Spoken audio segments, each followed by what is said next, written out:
정의를 안 했는데 거기 또 들어있습니다. 그 다음에 이제 셀룰라니 휴모랄로 넘어가면 T셀, B셀 얘기가 되는 게 면역입니다.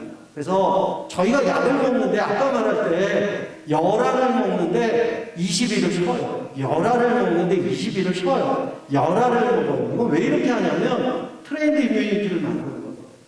저희가 백신 맞을 때 뭐 3주, 4주 어떤 거는 6주 있다가 맞았잖아요. 첫 번째 만들어진 거에 두 번째를 높이는 거예요. 그래서 저렇게 올라가는 거예요. 더 쉽게 얘기하면 이거예요. A 그림에 보면 T 있어요. 근데 두 번째 맞을 때 가면 메모리 T, 메모리 B가 생겼어요.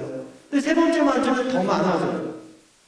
무슨 얘기인지 아시겠죠? NK 세포 숫자도 봐주세요. 마크로페이지도 봐주세요. 이렇게 많아진단 말이죠. 그러면 이스미제라는 약을 먹었을 때 지금 말한 마크로페이지가 만들어졌고 지금 말한 NK가 만들어졌고 사이토톡식 T가 만들어졌을 때 얘네들은 어떻게 되는 거냐? 넌 스페시픽이라고 해요.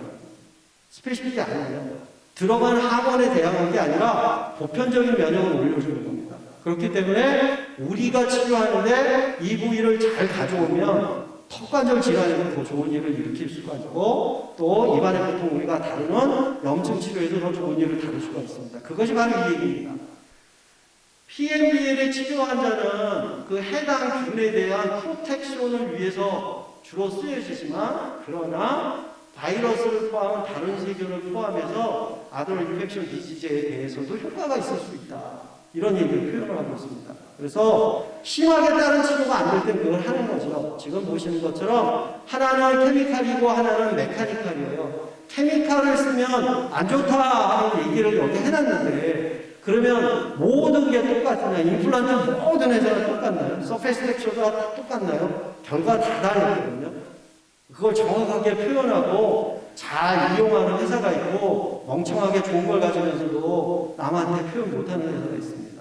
근데 우리는 그 중에 좋은 걸 선택해야 돼요. 근데 케미칼도 제가 볼 때는 이 케미칼을 할 때 아까 앞에 나왔는데 알칼라인 에이전트를 가지고 해요. 근데 얼마만큼 했느냐에 따라서 얼마만큼 프로테인이 없어졌느냐가 달라지잖아요. 그러니까 명확히 다르다고 저는 생각합니다. 그렇지만 메카니컬 케미칼을 했을 때는 메카니칼이 여기 보시는 대로 10배에서 100배 정도 더 효율적인 항원 제시를 할 수 있다는 겁니다. 그렇기 때문에 메카니칼이 더 좋다는 알지만 케미칼에 대한 것도 더 연구해보고 좋으면 등용할 수 있습니다. 말씀을 드리면 이렇게 드리겠습니다. 메카니칼은 한 알에 6,000원. 그런데 케미칼은 보험이 들어서 한 알에 600원. 10배 차이예요. 그렇지만 환자에게 어떤 약이 더 효율적인가를 생각하면 저는 메카니칼에 손을 들고 싶습니다. 그런데 이 강의를 준비하면서 브론코 박사 논문도 많이 찾아서 봤습니다. 그런데 효율적인 면에서는 걔도 효과는 있더라 이렇게 들었어요. 근데 제가 이제 물어봤습니다. 왜 선생님들이 메디칼에서 이걸 쓰냐고 했더니 브론코박성을 놓고 좋아졌다고 생각하지 않는 의사 선생님들이 많은데 그 선생님들이 이스미제를 써보면 이스미제이 더 좋다고 합니다. 이렇게 얘기를 했어요. 셀주맨이. 그 사람을 자기 회사를 위해서 이렇게 막 말하는 사람으로 느끼지 않았기 때문에 그렇거든요.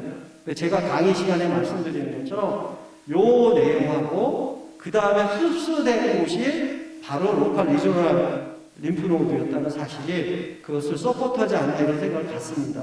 그러나 비싼 약을 처음에 넣기가 어려울 땐 브론코박성을 써보면 어떨까 하는 생각도 가져봅니다. 그래서 선생님들이 편한 대로 생각을 해봐 주십시오 하는 거죠. 이게 이제 비교한 거예요. 치료 안 할 경우, 그 다음에 케미칼 라이센스 쓴 거, 메카니컬 라이센스 쓴 걸 보게 되면 기계적으로 쓴 게 훨씬 더 효과가 좋았다.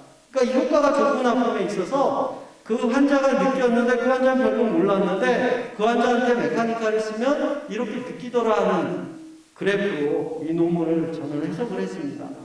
자, 뭐 이건 필요 없습니다. 난동 스트레인 시간 관계상 넘어갑니다.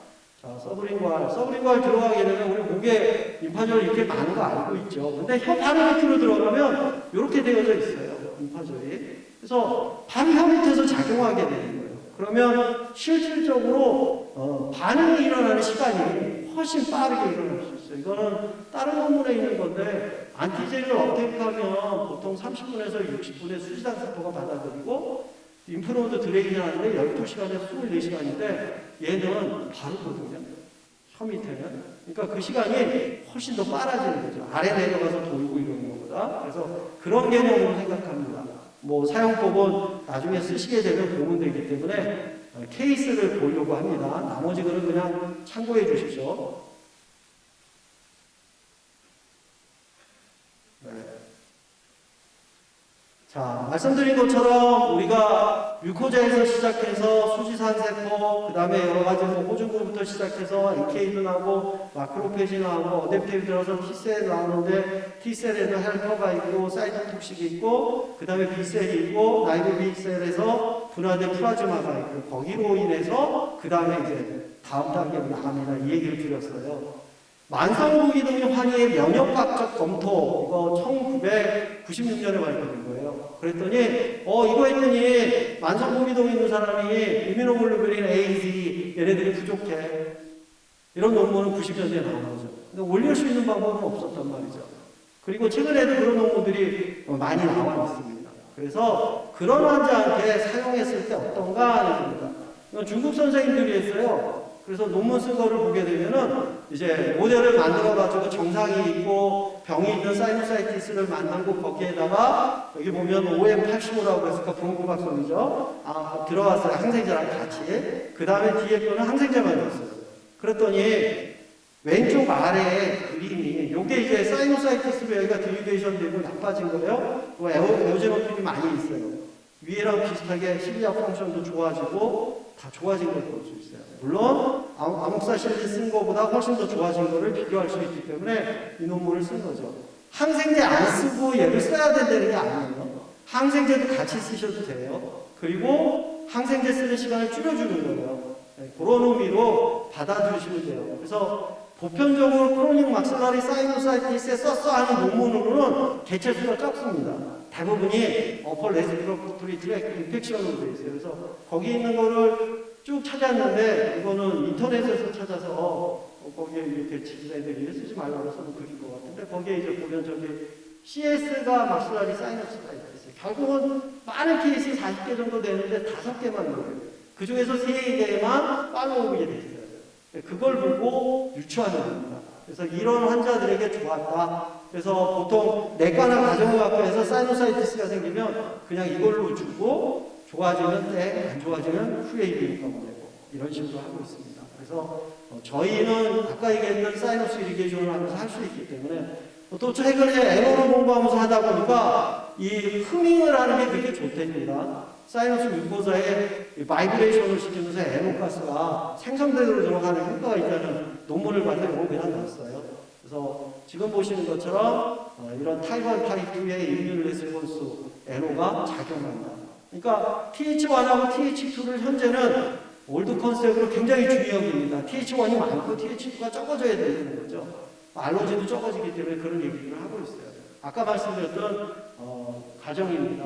결국은 T2R이라는 건 짠맛 감각기관인데 거기서 자극이 들어가서 칼슘을 엔도플라즈믹 레티큘럼에서 빼줍니다. 걔가 나와서 나이트린 옥사계